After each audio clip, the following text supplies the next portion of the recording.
अस्सलामुअलैकुम दोस्तों, मैं हूं राव कमर रिजवान और आप देख रहे हैं मेरा यूट्यूब चैनल। भाई मोइन उन दिनों 9वीं जमात के तालिबे इल्म थे जब उनकी निस्बत मेरी मामूजाद बहन नाइला से कर दी गई। भाई मोइन ने मैट्रिक इम्तियाजी नंबरों से पास कर लिया। नाइला भी मिडल तक पहुंच गई। सबसे बड़े भाई अरशद कुवैत में मुलाजमत करते थे, तनख्वाह अच्छी थी। अब्बू भी एक छोटी सी दुकान चलाते थे। घर में खुशहाली थी और हम आराम से रह रहे थे। इस बार जब अरशद भाई छुट्टी पर घर आए तो उनकी शादी की बात चल निकली।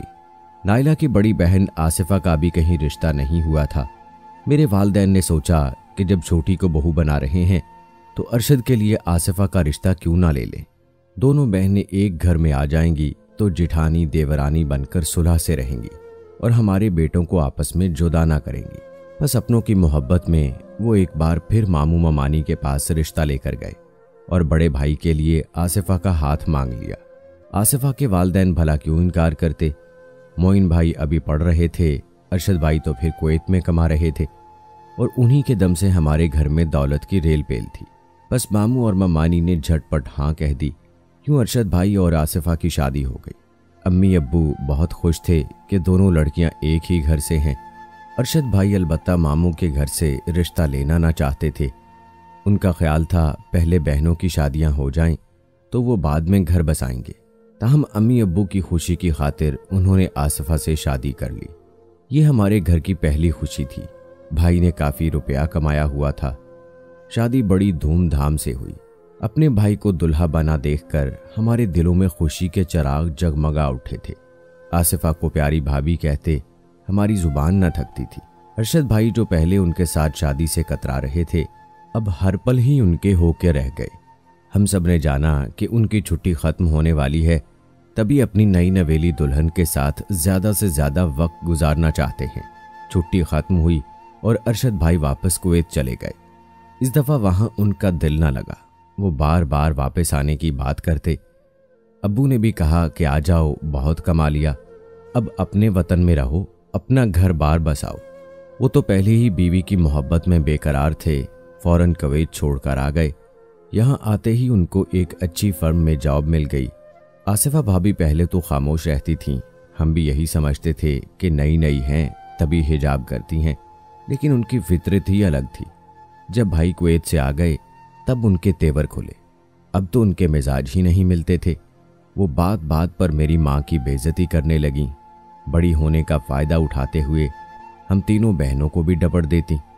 यहाँ तक कि अब्बू अगर समझाने की कोई बात करते तो उनके आगे जुबान चलाने से बाज ना आती।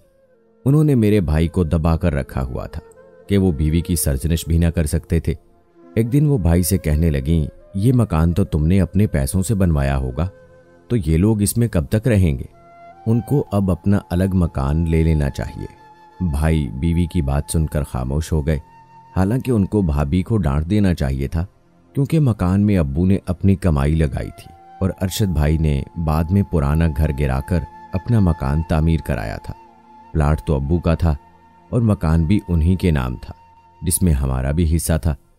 एक दिन तो आसिफा ने इंतहा कर दी। कहने लगी, अरशद, इस घर में मैं रहूंगी या फिर तुम्हारे माँ बाप बहन भाई, वरना मैं मैके चली जाऊंगी। बेटा जितना भी नाफरमान हो वो क्यों कर अपने वालिदैन को घर से चले जाने का कह सकता है। आसिफा भाभी इस बात पर रूठकर मैके चली गई। कुछ दिनों बाद अरशद भाई बीवी को मनाने उसके मैके गए। सास ससुर ने जाने क्या कहा कि वापस आकर बोले, आप लोग बेशक इस घर में रहें, लेकिन मुझको मेरा हिस्सा दे दें, मैं बेचकर अलग मकान बनाकर रहूंगा। वालिद ये बात सुनकर परेशान हो गए। वो उस घर के हिस्से करने बारे में सोच भी न सकते थे। काफ़ी सोच विचार के बाद वालिद साहब ने दुकान फरोख्त कर दी और जो रकम उनके पास थी सब इकट्ठा करके भाई अरशद को देकर कहा कि बेटा तुम हिसाब कर लो और अपना हिस्सा रकम की सूरत में ले लो। मकान में बाकी बच्चे भी हकदार हैं, बेटियां अभी बिन ब्याही हैं और मोइन तालिब इल्म है। मैं सारा कुनबा लेकर कहाँ जाऊंगा। भाई ने रकम ले ली, लेकिन वालिद ने उनसे मकान के हिस्से की रकम देकर तहरीर लिखवाने की जरूरत महसूस न की। बेटे पर एतबार किया। अरशद भाई का साला महकमा माल में मुलाजिम था। उसने उनको पट्टी पढ़ाई और यूं भाई ने वालिद की जो थोड़ी बहुत ज़रई अराजी थी सब अपने नाम करवा ली, जिसका इल्म अब्बू को ना हुआ। और जिस मकान में हम रहते थे भारी रिश्वत देकर वो भी अपने नाम करवा लिया। जब अब्बू को मालूम हुआ वो दुरुस्तगी कराने को धक्के खाने लगे। बाकी सारी बातें तो मोइन भाई के सामने हो रही थीं, लेकिन अब्बू ने मकान की बात उससे पोशीदा रखी क्योंकि वो पढ़ रहा था और जज्बाती भी बहुत था। हमें परेशान देखकर वजह पूछते तो हम भी न बताते। जब दुकान बिक गई तो जरिया मुआश भी जाता रहा। बड़े भाई थोड़ा बहुत खर्चा अम्मी को दे रहे थे, लेकिन अब्बू बहुत खफा थे। उन्होंने अरशद भाई से ये खर्चा लेने से इनकार कर दिया। मोइन के तालीमी अखराजात भी बड़े भाई ही दे रहे थे। जो ही उसने FA पास किया, भाभी ने भाईजान से कहकर तालीमी अखराजात बंद करवा दिए। मजबूरन मोइन भैया को पढ़ाई छोड़ना पड़ गई। भाई ने कहा कि अब नौकरी तलाश कर लो, आगे पढ़ने का कोई फायदा नहीं। जब मकान भाई के नाम हो गया तो भाभी ने मजीद परेशान करना शुरू कर दिया कि अब ये मकान छोड़ दो, ये मेरे शौहर का घर है। उधर ये परेशानी, उधर मोइन को नौकरी की तलाश में धक्के खाने पड़ गए। आखिर अल्लाह ने करम किया और उसे एक स्कूल में उस्ताद की मुलाजमत मिल गई। यूं डूबते को तिनके का सहारा मिला और थोड़ी सी माली सहूलत नसीब हो गई। मोइन भाई के दोस्त के वालिद बहुत बीमार थे। उनके इलाज मुआलजे की खातिर वो अपना प्लाट बेचना चाहता था। ये छोटा सा प्लाट सिर्फ 3 मरले का था। उसने मोइन से कहा कि मैं तुमको कुछ कम पैसों में दे दूंगा अगर तुम अपने लिए खरीद लो। अम्मी ने हम बहनों के लिए बनवाए जेवर फरोख्त करके रकम मोइन को दी कि प्लाट खरीद लो, ये सस्ता मिल रहा है। तुम्हारी भाभी एक दिन हमको घर से बाहर करके दम लेगी, तब हम कहाँ जाएंगे। मोइन भाई ने प्लाट खरीद लिया और फिर कर्ज लेकर उसको बनवाना शुरू कर दिया ताकि 2 कमरे ही डाल लें तो ये रोज की चक बंद हो। भाभी को बड़ी खुशी हुई कि उनका मकान बन रहा है और अब ये चले जाएंगे। कहती कि पक्के कमरे बनवाने की क्या जरूरत है, गुजारे लायक छप्पर डालकर शिफ्ट हो जाओ, फिर रफ्ता रफ्ता बनाते रहना। कर्ज लेकर बनवा रहे हैं तो कब कर्जा उतारोगे। मोइन ने उनकी ना सुनी।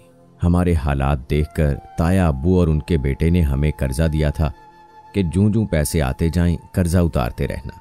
दरअसल ताया अब्बू भी अपने बेटे के लिए मेरा रिश्ता लेना चाहते थे। बहरहाल मकान में थोड़ा काम बाकी था कि अब्बू बीमार हो गए, काम रुक गया तो भाभी ने मोइन से कहा कि बहुत कर लिया बड़े भाई की कमाई पर ऐश, अब मजीद यहाँ ठहरने के बहाने मत ढूंढो और जेरे तामीर घर में शिफ्ट हो जाओ। इस बात पर मोइन को गुस्सा आ गया और झगड़ा हो गया कि बीमार बाप और जवान बहनों को लेकर जेरे तामीर घर में कैसे जाऊं। आपसे अगर सब्र नहीं होता तो खुद जाओ जहां रहना है। जब छोटा देवर भाभी से ऊंचा बोलने लगा तो अरशद भाई से बर्दाश्त ना हुआ। उन्होंने छड़ी उठाकर मोइन के 2-4 लगा दी कि बड़ी भाभी से बदतमीजी कर रहे हो, शर्म नहीं आती।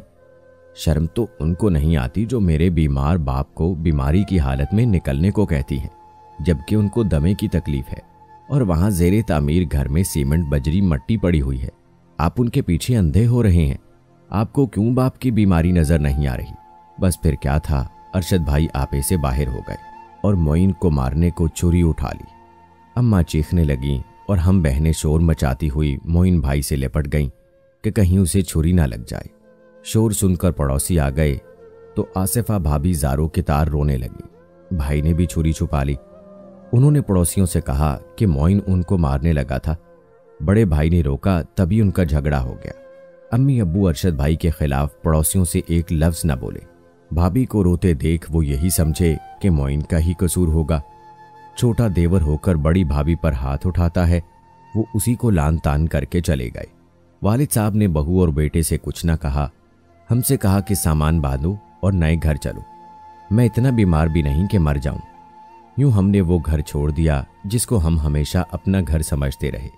किस दिल से उस घर से निकले थे ये तो हमारा दिल ही जानता है।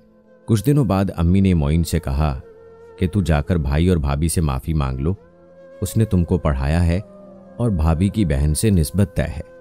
ये सुनते ही मोइन भाई भड़क उठा। उसने कहा, एक के सितम सहकर दिल नहीं भरा जो उसी घर से दूसरी लड़की को बहू बनाकर लाने के ख्वाब देख रही हैं। मैं हरगिज़ अब नाइला से शादी नहीं करूंगा। हमको इस हाल तक पहुंचाने वाले आपके भाई और भाभी ही तो हैं। अगर वो बेटी को समझाते तो आज हम इस तरह बर्बाद होकर अपने घर से बेदखल ना होते। खुदा की करनी के हमारे ताया के मंझले बेटे जो दुबई में काम करते थे वो आ गए, हमारे घर भी आए। हालात देखे तो मोइन से कहा कि मेरे साथ दुबई चलो, मैं वहां तुम्हारे लिए रोजगार का बंदोबस्त करता हूँ। मेरे पास रहाइश रखना। सफदर भाई की दुबई में एक बड़ी कंपनी में मुलाजमत थी, वो इंजीनियर थे। बस वो मोइन को दुबई ले गए और अच्छी तनख्वाह पर मुलाजमत करवा दी। 5 साल मोइन ने वहां रहकर काफ़ी रकम कमाई। मेरी बड़ी बहन की शादी की, मकान मुकम्मल किया, ऊपर की मंजिल पर भी 2 कमरे बनवा दिए। मेरी भी शादी की तैयारियां शुरू थीं।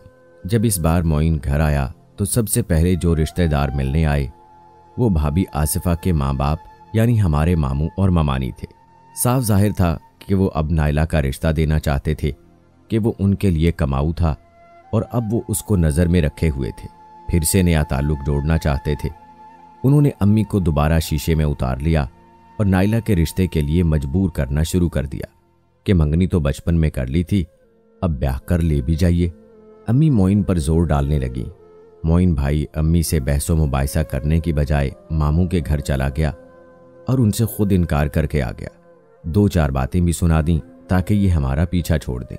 बड़े भाई और आसिफा भी उसके बाद मोइन को मनाने आए, मगर उन्होंने उनसे भी यही कहा कि मामू की एक बेटी ने कौन सा सुख दिया जो अब दूसरी को ब्याह कर ले आए।